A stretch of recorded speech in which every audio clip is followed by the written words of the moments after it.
Ok, alors du coup, l'entretien, c'est vraiment pas un truc à réussir avec un score qu'il faut avoir. C'est vraiment des questions qu'on nous pose.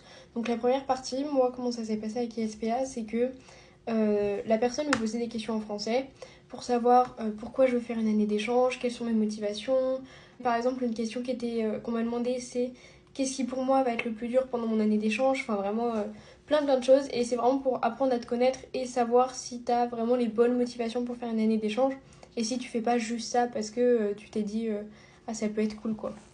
Et du coup la deuxième partie c'est en anglais, mais alors franchement c'est assez facile parce que c'est une personne française qui te parle en anglais.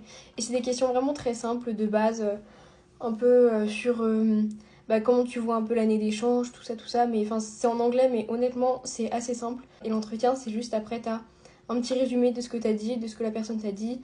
Et évidemment il te dit de toujours continuer à travailler ton anglais et de pas abandonner parce que c'est très important. Et non, franchement, l'entretien, c'est plutôt simple comparé au test d'anglais à la limite.